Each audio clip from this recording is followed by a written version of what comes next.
Okay, there's going to be a review of Crown Jewel 2023 from Saudi Arabia once again. And, I thought it was a pretty solid show. I would definitely say the match of the night was the opener. You know, Drew McIntyre and Seth Rollins. I would definitely recommend checking it out.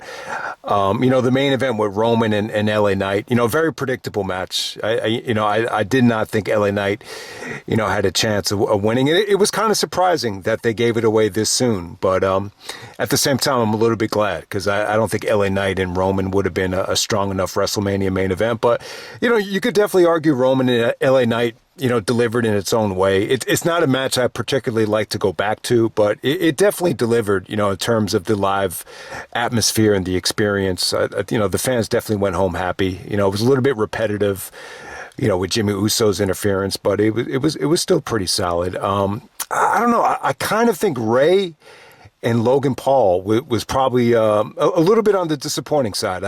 I was just hoping that they would click more than they did. They definitely got time out there. That wasn't the problem. I just didn't think they had the best of chemistry. Io Sky and Bianca, nowhere near as good as their match from Backlash in Puerto Rico. They opened up that show, and that just shows you sometimes if you go on early, you have the hot crowd. It definitely helps. The crowd just wasn't in the Bianca. It was still pretty good. It was still pretty cool. Kairi Sane reunites with Io Sky to help her out in that particular match. But I'm kind of jumping all over the place. Let's just get back to the opener. We got Seth friggin' Rollins taking on Drew McIntyre for the World Heavyweight Championship. I thought this was cool. I really enjoyed, the video package here. Drew's, video package about, I've talked about it plenty of times, but he definitely got the, short end of the stick because of the pandemic situation. And I liked a lot of what he said there because, let's face it, a lot of guys, sat out during the pandemic, like a CM Punk or, even Roman to a degree. He didn't come back until the therapeutics came out until after SummerSlam. I think he came back at SummerSlam. So, give McIntyre credit, man. And, he helped me really get back into the WWE.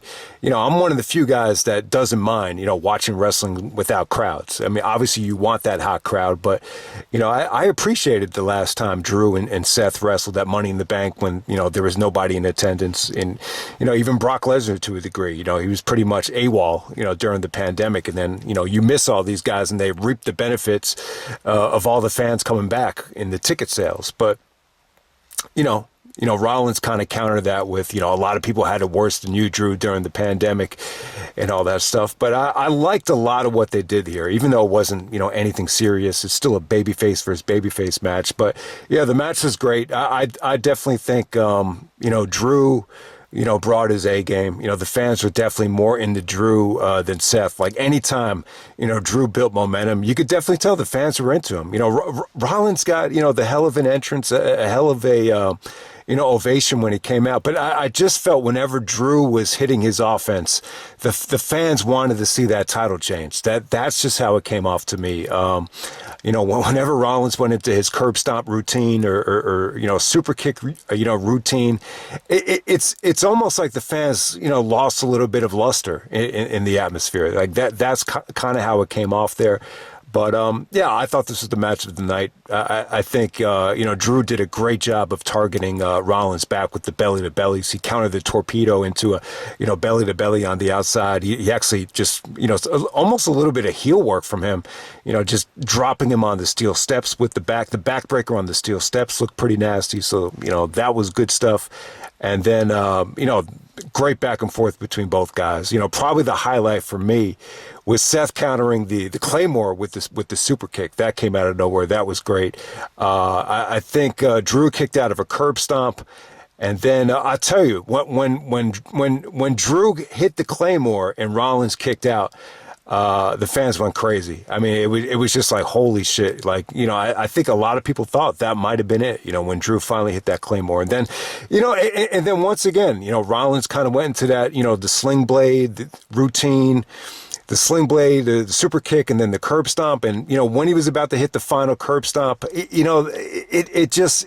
felt like the fans got a little bit deflated. So there you go. But hey, the match was great. I think the ending could have been a little bit, stronger. But pretty interesting stuff. Damien Priest comes out. Rollins is selling the back injury. And then all of a sudden, someone comes out in a hoodie, via Solo Sikoa. I thought it was going to be Cody, because Cody's taking on Damien later on in the night. It ended up being Sami Zayn.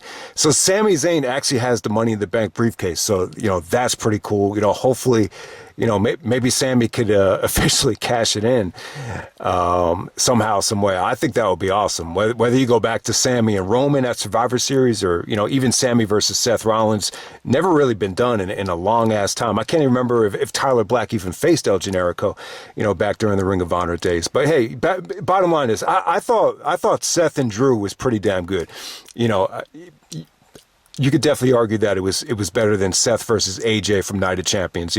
I'll compare it to that match because they both opened up the pay-per-view with the world title.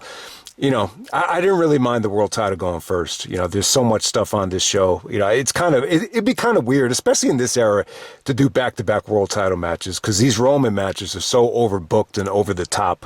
I didn't really mind this actually going first.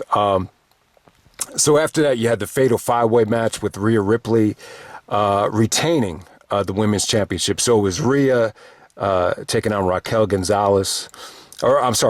Rodriguez, Shayna Baszler. I'm not in front of Wikipedia right now, so excuse me if this review is just going all over the place. But yeah, Racquel, Shayna Baszler, was it Nia Jax was in this match? Nia Jax, Zoey Stark. And then Rhea Ripley's entrance was awesome, man. You got to see this to believe it. It was, very Saudi Arabia inspired, but it was pretty damn cool. Very, the entrance made it predictable. The fact that Rhea is leading the Judgment Day as champion made it very predictable. I mean, she only had a 20%, chance of winning, but to me, this was a 100% chance that Rhea was going to take this thing. Fatal 5-Way match, not a survival of the fittest style where it's elimination, but, first fall to a finish in a Fatal 5-Way. It was a little bit weird at first. It was a little bit tough for this thing to get going, but I thought it had its highlights. That Rhea actually hit a, triple. It was almost like a triple power bomb off the top turnbuckle. That was pretty cool. The match definitely had its moments. Zoey Stark hit an awesome high spot. That was pretty cool. Racquel did some pretty nice feats of strength to Nia Jax. I thought that was dope. I thought Nia Jax, I don't know. I just thought she was probably the weak link here. More than anything. But hey, the finish was pretty awesome. I think Rhea hit the riptide off the top rope onto another girl for the finish. Didn't overstay its welcome. Definitely had its moments. I wouldn't say it was great, but it had its moments of being fun. So definitely check it out if you haven't seen it yet. Next up, we have John Cena taking on Solo Sikoa. It was pretty good, man. A good performance from Cena. I thought Cena worked hard. This was a struggle. Lots of let's go. It sounded like there was going to be dueling chants. So you heard let's go Cena. And then there was just nothing for the dueling chant. It was very, very awkward. 100% behind Cena, 0% behind Solo Sikoa. But, the match was good. It was a struggle for Cena. They really sold the fact that he's, past his prime. And, when you get older, there's just no more endurance. But he's the greatest of all time, similar to Tom Brady. What was that line that Wade Barrett had? He said, Father Time is undefeated. The closest thing I think we've seen to someone actually beating Father Time, I would have said it'd be either Brady or Cena. But at this point, you can't say it about Brady. And after this match, you can't say it about Cena either. But I thought the match was good. It really kind of reminded me of Cena versus Umaga. Solo Sikoa definitely has, Umaga's body structure. He's Samoan, very similar builds. The counters from the attitude adjustment into the Samoan Spike. There was some great STFU fight-offs. And Cena just, he just sold the fact that he's older, he's fatigued, and, he's facing someone that's just younger and more explosive. And, he really sold the shit out of that Samoan Spike, even with his voice. I think he started losing his voice on SmackDown leading up to this thing. But it was pretty damn cool. He got Solo just looks dominant. You know, there's not a lot of him going for the pin after the Samoan spike. Eventually, he just pins Cena after about 1 million Samoan spikes, and then Cena just gets, you know, probably the biggest standing ovation I think he ever got. It was pretty damn cool, and you know, Michael Cole kept putting over the fact, you know, to me, Cena's the greatest of all time. Like, no one's done more in my career for me than John Cena. You know, Michael Cole was there for the whole ride, you know, since June of 2002. You know, so it does make sense, you know, to a degree, you know, that Cole, you know, supports Cena as the GOAT. And I honestly, you know, Cena's not my choice, but you know, when you got guys like Kurt Angle coming out and just saying, you know, John is a badass, like no matter how you look at it, like no one's had this run, you know, similar to John Cena. I have no problem with it. You know, the standing ovation from Cena was great. And you know what? I hate to say it, guys, but it feels like it could be it. You know, I was hoping, I thought Cena really needed a big win. You know, we've been getting a lot of Cena lately. You know, and, you know, more Cena than, you know, I think we probably had bargained for. I was hoping it was going to lead to a WrestleMania match, but, you know, I'm sure John will come back somewhere down the road, but, you know, it really did feel like it could be it. So you never know, you know. But, you know, great performance from Cena. I thought the match was pretty good. It wasn't a great match, but it was cool. It was definitely something to see. So definitely check it out. Next up, you have Rey Mysterio taking on Logan Paul. You know, I thought it was cool. You know, Logan actually wins the United States Championship. He gets help. You know, one of his, I can't remember the dude's name. They didn't even say his name, but, you know, one of Logan's friends was there to help out with the brass knucks. And then Santos Escobar kind of chased him away. But somehow, some way, Logan actually... you know, he took a 619, but he was still able to hit Rey to counter the West Coast pop with the brass knucks. So that was pretty damn cool. But hey, you know, I just didn't think they had the best of chemistry. You know, in terms of high spots, you know, the most impressive thing Logan did during the match, he hit a fall-away slam into a moonsault. That was pretty cool. Then when the match is over, Rey's like, I know what you did. And then Logan tells him that he loves him, and he says, Rey, you're a legend. So... it was pretty cool. But at the same time, Rey just didn't buy it.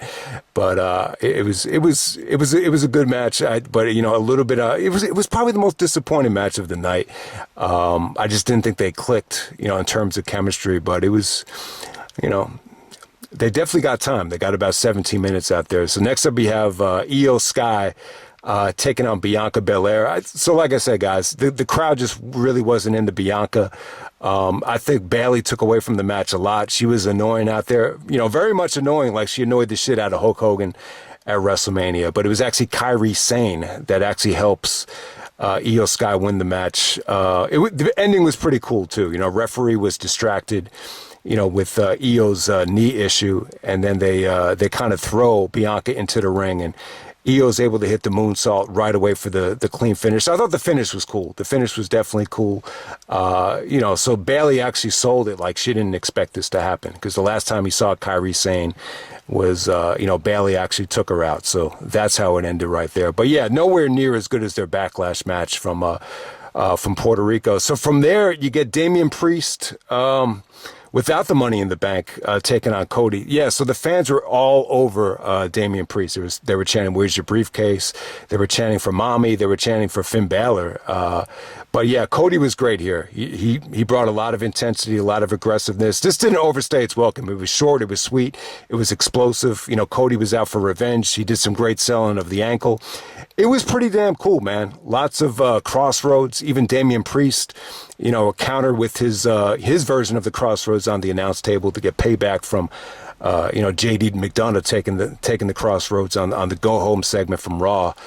So that was pretty cool. But yeah, Jey Uso came out, saved the day. Tons of super kicks to eliminate the Judgment Day guys. And, you know, Cody goes over with what seemed like 1 million crossroads and 1 million Cody cutters. But it was cool, though. It made Cody look dominant. I'm not a huge fan of Damien Priest. I'm actually hoping that he doesn't win the Money in the Bank. I just don't think the Judgment Day needs it. I think Rhea's a strong enough champion where, you know, she could carry the load herself. I think that would be awesome if Sammy ends up, you know, just stealing this Money in the Bank away from Damien Priest. But good match, though. I thought Cody and Damien, they wrestled hard for about 10 minutes. And then the main event, we got Roman going over LA Knight in the main event. It was cool, man. You know, LA Knight had the fans behind him 100%. You know, the Saudi Arabia fans were really anti-Roman, which surprised me because it really feels like, you know, Roman is becoming synonymous with Saudi Arabia, the same way Hogan has been synonymous with WrestleMania. It just feels like that. But yeah, Roman got a ton of heat. And it's funny, there was actually, you know, I hate to say his name, but there was actually like a mild CM Punk chant. And then they go to Roman with the headlock on LA Knight, and he's like, I don't think so. I run the show. so Roman, it almost felt like Roman was countering to the CM Punk chant. So, because we all know CM Punk hated Roman Reigns, you know. You go back to TLC 2013. But yeah, not to take away from this match, though. So here's the deal, man. I think LA Knight, he's got a great look. Apparently used to own like a modeling agency. You know, he's really, really well decorated in terms of sports entertainment. I know a lot of guys are going to say, oh, because he didn't come up through the Indies and Ring of Honor, that's why you're not a big fan of him. I'm just saying the match just doesn't have a ton of replay value for me. But I will say he was entertaining during the match. You know, he has his own version of the people's elbow. I think what's really impressive is that, you know, that jumping, that vertical Falcon Arrow that he does. I think that's really cool. I think his finish is pretty cool. But, you know, he's more of an entertainer, man. He's really not my cup of tea. I'm kind of a little bit puzzled that they gave this match away this early, because he'd probably be a strong choice to win the Royal Rumble. I mean, he could still win the Royal Rumble. He just have to go after, you know, a different championship, because I just don't think this rematch has any juice for the main event of WrestleMania. But hey, man, he's a hell of a talent. He's extremely over. I'm happy for him. He's actually one of the few guys in sports and WWE that's actually older than me. So yeah. I mean, I really, really enjoyed the match. I thought it really over-delivered. What's really going to take away from it is just Solo Sikoa and Jimmy Uso. You know, their interference is kind of repetitive. There was a million times where Jimmy, you know, gets Roman's foot on the rope. But it was cool, man. You know, he kicked out of the Superman punch. He kicked out of the spear. He took the spear through the barricade. This is your typical over-the-top, you know, bloodline Roman Reigns, you know, main event. So it is what it is. I thought it delivered for the live crowd. So I could see, you know, I want to give it like 3.5, but I could see people saying that, you know, it's deserving of a 4-star rating. But I would say this was probably better than the Logan Paul match, you know, from Crown Jewel last year. I really would. I think it's from start to finish. It felt like more of an important match. I just feel like the Logan Paul match, it was probably more exciting. You know, that probably had like better feats of athleticism. But I don't know. I just feel like this was probably the better match from start to finish. But, you know, I'll probably give it 3 3/4, you know, just to make it fair. I can see people saying 3.5 is too low. 4 would be too much. So who knows? But for the live experience, I definitely think the match did deliver. It's not something I will particularly go back to. So that's pretty much it, guys. That's Crown Jewel. I would definitely say match of the night. You know, Seth Rollins, Drew McIntyre. I thought it was damn awesome. I love how they played off of the pandemic storyline. I could go on and on about how good I thought some of that stuff between them was. So definitely check it out. And I'm out.